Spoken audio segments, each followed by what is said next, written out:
Nagsimula ang eksena sa muling paghaharap ni Izzy at Lakha, na labis na natutuwa sa kanilang pagkikita. Bigla na lang may lumabas mula sa truck na ikinagulat ng mga sundalo, at lumitaw na nga si Iltutmish, at bigla silang inatake, at habang nakikipaglaban, tinatamaan si Lakha ng mga bala mula sa mga sundalo, ngunit hindi siya tinatalaban, at nang atakihin naman ni Lakha si Izzy, bigla itong naglaho at lumitaw sa likod, sabay pinagbabaril ito ng sunod-sunod, gayunpaman, tila hindi tinablan si Lakha, at natawa na lamang siya kay Izzy, at habang patuloy si Iltutmish sa pag-atake, ipinahayag ni Lakha ang dahilan kung bakit gustong-gusto niya si Izzy.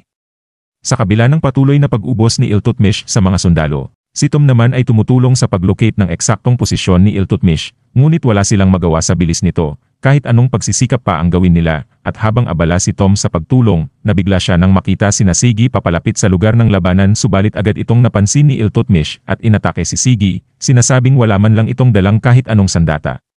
Subalit sinabi ni Siggy na hindi niya kailangan ng kahit ano paman at walang ano-ano. Agad na inatake ni Iltutmish si Siggy ng sunod-sunod ngunit nagawa ni Siggy na baliin ang espada nito. Gayunpaman, sinipa agad siya ni Iltutmish at tumilapon si Siggy. Ipinahayag ni Iltutmish na hindi ang pag-iisa ang nagpapagalit sa kanya, kundi ang mapanghamak na mga mata at mapanghusgang pag-ugali ni Siggy. Nagnakaw, nanakit at pumatay si Iltutmish upang manatiling buhay at ang kanyang hindi matinag na paggalang at proteksyon ay para lamang sa prinsesa, ang tanging tao na sa tingin niya ay karapat-dapat at hinahamon niya ang sinumang maglakas loob na subukan ang kanyang katapatan at ipinakita ang kanyang teknik na handang harapin si Siggy. Samantala, makikita si Taoko na sinusubukang tawagan ni Tom sa pamamagitan ng radyo mula sa namatay na sundalo, sinasabing mayroon siyang importanteng impormasyon para kay Siggy at kailangan niya ang tulong nito, at habang nakikipaglaban si Siggy nagawang ibato ni Taoko ang radyo, agad na kinausap ito ni Tom kung paano tatalunin si Iltutmish subalit agad na naatake ni Iltutmish si Siggy, subalit napatigil si Iltutmish dahil nakatayo pa rin ito, at habang kinkabahan si Tom nagpasya na lang Siggy pumikit para maramdaman ng klaro si Iltutmish subalit tinuya lang siya nito, at matagumpay na inatake, samantala makikita si Lisa na ginising ng pusa habang si Siggy naman ay nakahandusay sa sakit at di inaasahan ang atake ni Iltutmish. Sinasabing hindi pa siya handang mamatay pero sobrang sakit ng nararamdaman niya, subalit biglang inatake ni Taoko si Iltutmish at makikitang na-activate nito ang tattoo na ikinagulat ni Tom. Sinasabing sa matinding kagustuhan na ipagtanggol nito si Siggy ay na-activate nito ang tattoo nang hindi sinasadya, subalit nagawa ni Iltutmish na makawala. Habang si Siggy naman ay kinakausap bigla ng tattoo, sinasabing bakit di nalang gamitin ni Siggy ang Void Maker at tapusin si Iltutmish. Subalit tumanggi si Siggy at inactivate ang tattoo at gumawa ng sinkhole para pigilan at suntukin si Iltutmish, at agad sinalo si Taoko. Subalit lumitaw ang isang pusa at inatake siya nito habang nagtataka naman si Iltutmish kung paano nakapunta ito doon. Subalit sinabi din ni Siggy na paniniwala lang naman ang gusto alisin ni Siggy kay Iltutmish na ikinatuwa naman ni Taoko. Subalit sinabi ni Iltutmish na isang hangal si Siggy dahil hindi nito alam ang ginagawa niya, subalit bigla dumating ang prinsesa at bigla ding nahilo si Siggy na agad naman hinalikan ng prinsesa na ikinagulat nila, subalit agad ding tumalon si Iltutmish at hinalikan ang prinsesa para linisin ang bibig nito,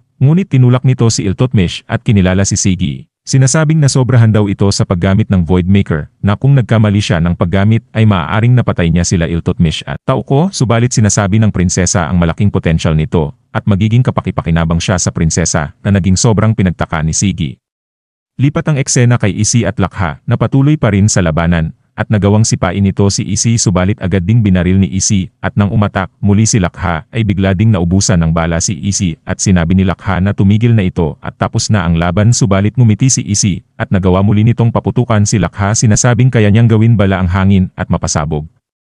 At nang tangkain na umatake ni Lakha, ay agad din niya itong sinipa, subalit ginamit ni Lakha ang aparatong nagpatigil muli kay Izzy, subalit agad itong sinipa ni Lisa mula sa likod at sinira na rin ang aparato na nagpagalaw na kay Izzy, at agad nilang sabay sinipa si Lakha, habang si Tom naman ay idineklara ang pagkumpleto ng misyon, subalit biglang dumating ang prinsesa, at sinabi ni Lisa na hindi niya papakawalan si Lakha dahil sa daming tao ang pinatay nito. Subalit sinagot siya ng prinsesa na dapat muna silang dumaan sa kanya at inilabas ang kapangyarihan ng Void Maker na ikinagulat nila. Samantalang nakita naman ni Lisa si Siggy at ang tattoo nito at napagtanto na ito ang lihim ni Izzy habang ang prinsesa ay umalis na lang sinasabing iiwan na muna niya sila ngayon at pinaalalahanan si Siggy ng paulit-ulit na dapat alamin nito ang pinagmulan ng mga tattoo at kung para saan ang mga ito na naiwan si Siggy na nagtataka. Lipat ang eksena kay Izzy kay Colonel Sanders upang mag-ulat, ngunit itinama siya ni Sanders na siya ay na-promote na bilang Brigadier General, ngunit mas gusto pa rin tawaging Colonel dahil mas opisyal at commanding pakinggan.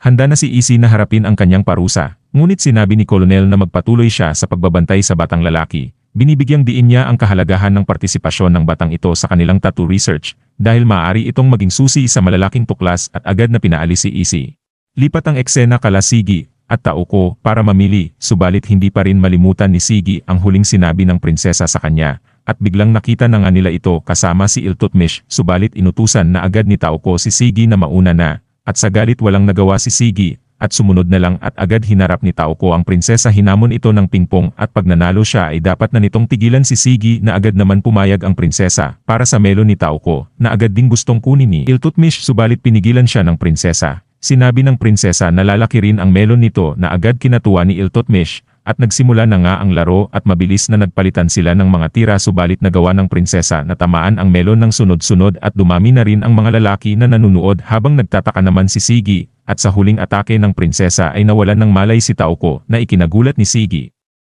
Lipat ang eksena, humihingi si Siggy ng paliwanag sa ginagawa ng prinsesa, subalit natutuwa talaga ang prinsesa sa melon. At tinanong na nga ni Siggy ang tungkol sa mga tattoo, subalit tinanong din siya nito na kung bakit ganun na lang lumaban si Siggy. Nagtaka si Siggy at sinabi na ayaw niyang magpatayan sila dahil sa giyera, subalit sinabi ng prinsesa na pag nasa katuparan na niya ang kanyang hangarin ay magiging mapayapa na ang mundo. Na ikinagulat at pinagtaka ni Siggy, sinabi ng prinsesa na ipapaliwanag niya ang lahat kung sasali siya sa kanya, habang iniwanan ang melon na lamog na lamog. Lipat ang eksena sa bahay nila Siggy. At tinanong nito sila Izzy sa kung ano talaga ang plano ng US military sa mga tattoo. Bagamat hindi sigurado, sinabi ni Izzy na mukhang balak nilang sakupin ang buong mundo at mas ligtas at makapangyarihan ang mga tattoo kaysa sa mga nuklear. Subalit tinanong naman ni Siggy at ang tungkol sa kingdom, at sinabi ni Izzy na wala din siyang masyadong alam dito pero madami nang nasangkutang giyera ang kingdom dahil sa mga tattoo. Pagkatapos tinanong naman ni Izzy si Siggy kung nais pa ba nitong makipagtulungan sa kanila, subalit sinagot ito ni Siggy nang sa US Army hindi siya handa makipagtulungan pero sa pagiging partner ni Izzy maaaring sumagot siya ng oo na nagpangiti kay Izzy. Subalit natanong ni Siggy kung bakit nga ba sila nasa kanilang bahay, at pinaalala ni Izzy na sinira nito ang bahay nila, at doon na muna sila titira na nagpagulat kay Siggy dahil baka malaman ito ng kanyang ina. Subalit ipinaliwanag ni Tom na wala naman ang nanay ni Siggy nang madalas sa bahay nila dahil busy ito sa trabaho at patuloy pa rin sa paliwanag sa ganoong muka. Ipinaliwanag ni Izzy ang dahilan kung bakit ganoon na lamang si Tom at yun ay dahil kasama ang koleksyon nito na matagal na yang iningatan sa nasira ni Siggy at walang nagawa si Siggy kundi humingi na lang ng sorry. At dito na po natatapos ang yugtong ito. Maraming salamat po. Mag-like at subscribe para sa susunod na kabanata. Hanggang sa muli.